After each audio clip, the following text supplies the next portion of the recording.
IGN has long been a go-to for game reviews, but even the biggest outlets get it wrong sometimes. While they're infamous for handing out 7s, today we're looking at 10 awesome games that deserved more love, because IGN got it wrong. 10. Jurassic World Evolution. With IGN giving this title a score of 4.8 out of 10, one would think that this is a truly horrible game, with janky graphics and controls. But what IGN mainly complained about was being bored during the playthrough of this park sim. Metacritic, on the other hand, came through with a more accurate score of 7.3, with the majority of players clearly enjoying this game far more than whomever reviewed it for IGN. PC Games even said Jurassic World Evolution is not the best or most complex management sim on the planet, but that's okay, it's still demanding enough to be very entertaining. The focal point of the game are the dinosaurs anyway, and they look amazing.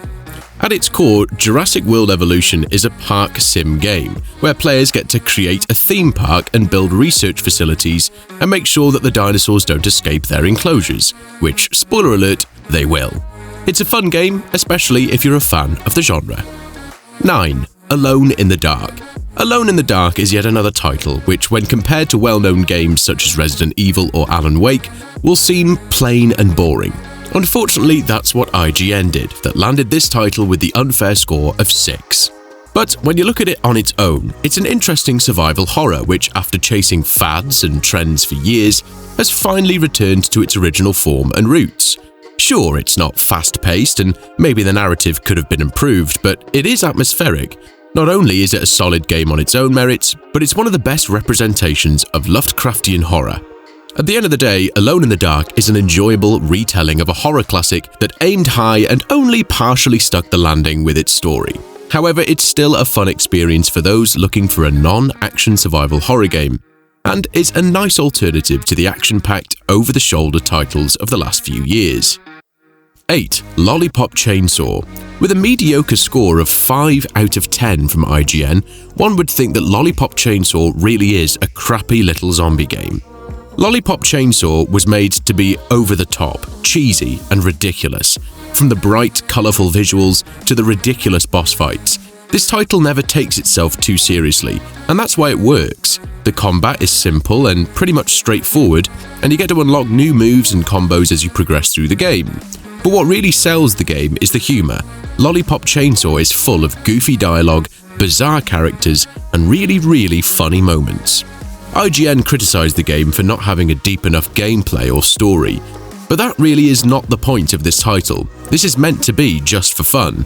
Luckily, many other reviewers and players were able to see that, as it currently holds a user score of 7.1 on Metacritic. 7. Empire of Ants.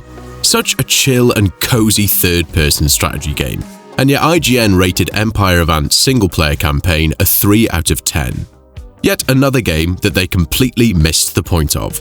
The whole idea behind Empire of Ants is pretty simple. You play as an ant, caught in an epic insect war. What you expect from this title is boxed-in maps, basic nest building, and small to medium-scale battles.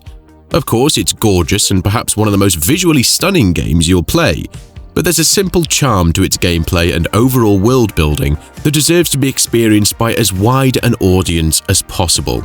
It's not meant to be this action-packed game, and I believe this is exactly what IGN was expecting from it, and that's why they gave it such an awful score. 6. Doom 2016. Doom released in 2016 to critical acclaim for its fast-paced gameplay, fluid movement mechanics, and engaging combat. It successfully revitalized the classic Doom formula with modern graphics and design while maintaining the essence of what made the original games great. And yet somehow, despite the praise, IGN gave it a 7.1. They even called the single-player campaign an imitation Doom, a cover of an old hit which nails all the right power chords but isn't exactly transformative. I know it's been years since the game was released, but I still can't believe my eyes each time I see that review. Chaotic and aggressive with a headbanging soundtrack, Doom is the ultimate FPS that everyone needs to try, and it's definitely not a game that deserves 7 out of 10. If you're enjoying this video so far, let me know by hitting that like button. 5. Days Gone.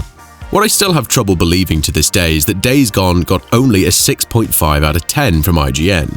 Sure, it's not a flawless title, but calling it average is really unfair. This is not just another zombie game, copy and pasting the same formula into a new world. No, this is a quite deep and emotional story about survival, loss, and loyalty, all wrapped up into the Pacific Northwest setting that feels lived in and maybe even a bit gritty. The story really plays in the beginning on Deacon's first impression as a tough biker guy, only for players to be surprised later on as they learn more about him and even come to care for him. If there's one character I really rooted for, it was Deacon St. John. Another thing that this game does incredibly well is the horde mechanic. Fights can only be described as controlled chaos, and it's so fun to blast your way through all these freakers. IGN, instead of focusing on these really strong pros of Days Gone, chose to instead complain about some technical issues which were patched up later on anyway. 4. Stellar Blade. Stellar Blade is the game where IGN decided to return to its status quo of just throwing 7s at a title and calling it a day. They had to really nitpick at it, just so that they could knock some points off the score. Calling the characters dull and the story lackluster were two of the reasons for the score. More than just a Souls-like with a protagonist to serve as eye candy, Stellar Blade has far surpassed everyone's expectations. Well, everyone except IGN, offering varied gameplay, outstanding visuals, a sublime soundtrack, and an engaging story. The game's exciting action sequences and highly sexualized main character have seen it earn many comparisons to titles such as Bayonetta, but aesthetics aside, it really has more in common with Sekiro. It basically plays like a far more forgiving spin on Sekiro, with a big focus on melee combat and parrying.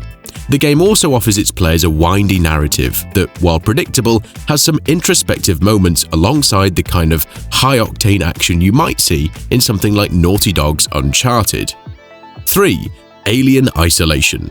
IGN's bad review of Alien Isolation is actually notorious among players. In fact, this review is one of the most mentioned ones when I started researching for this video, because it's baffled everyone. Giving such an amazing Alien game a score of 5.6 should be criminal. Alien Isolation was, and still is, the definitive Alien experience in a video game form, and nothing else even comes close. The game surpasses all of its peers in almost every way, from sound design to artificial intelligence to developers' attention to detail when creating environments. It all comes together perfectly in one amazingly terrifying experience. Much of the game is spent listening to the eerie silence of Sevastopol Station, only broken occasionally by the rumble of something moving around in the vents, or that iconic beep of the motion tracker as that something gets closer and closer. It's truly brilliant at building suspense. 2. Mario and Luigi Brothership. Yet another game that IGN considered mediocre and rated 5 out of 10, Brothership was described as an incredibly disappointing revival that suffers from boring gameplay and dialogue, a bloated runtime, shockingly bad performance, and a fundamental misunderstanding of what made the series great. Brothership is a sensational game that features the well-worn mechanics of Mario RPGs, but takes them to a higher level, keeping each new step fresh, yet consistent. As you explore, you keep on encountering new characters, new lands, and battles that keep you hooked for almost the whole game, an extremely impressive feat across the many hours it takes to finish. Each enemy and boss brings something new to the table, continuously testing your understanding of the skills you've acquired. Overall, it's incredibly fun and even delivers a surprisingly deep story. At this current point in time, the game sits at a 7.9 user score on Metacritic, a far cry from the mediocre 5 IGN had awarded it. 1. God Hand.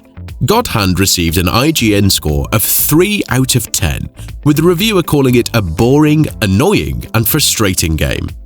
God Hand is an over-the-top, shamelessly repetitive, very challenging, fast-paced martial arts action game.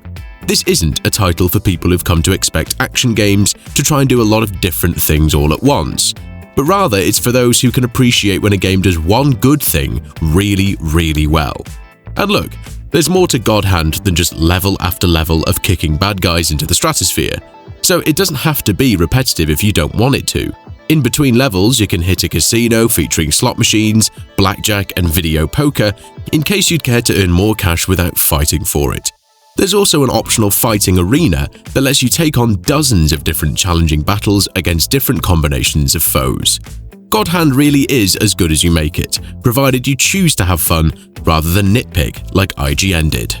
But what other awesome games do you think were rated unfairly? Let me know in the comments section below. And if you enjoy gaming content and want more, be sure to check out the videos linked on screen.